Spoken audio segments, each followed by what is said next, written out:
বাংলাদেশে এত তেলের দাম বেশি কেন জানেন? বাংলাদেশের মানুষ কিছু পারুক আর না পারুক, তারা কিন্তু ঠিকঠাক মতো তেল মারতে পারে।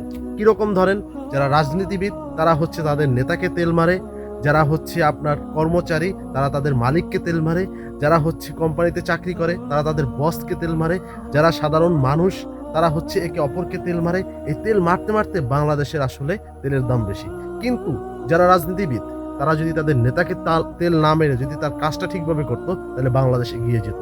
যারা আসলে কোম্পানিতে চাকরি করে কিংবা হচ্ছে যারা বিভিন্ন জায়গায় প্রতিষ্ঠানে চাকরি করে, তারা যদি তাদের বসকে তেল না মারে তাদের কাজটা ঠিকভাবে করতো, তাহলে দেশ এবং তাদের কোম্পানি বা তাদের মানে সরকার এগিয়ে যেত। তারপর হচ্ছে দেশের মানুষ, তারা যদি তেলবাজি না করে তারা নিজেদের কাজটা করতো, তবে কিন্তু এই দেশ এগিয়ে যেত। কিন্তু না, আমরা হচ্ছে তেল মারবো আর যে উপরে উঠতে চাবে তাকে টেনে হেঁচড়ে নামানোর চেষ্টা করব। এটাই হচ্ছে আমাদের বদ অভ্যাস না, এটাই আমাদের মেইন অভ্যাস। কারণ কি জানেন, বাংলাদেশের মেইন খেলা হচ্ছে হাডুডু। যে উপরে যেতে যাবে তাকে টেনে নামাও, কিন্তু তুমি নিজে উপরে যাওয়ার চেষ্টা করো না।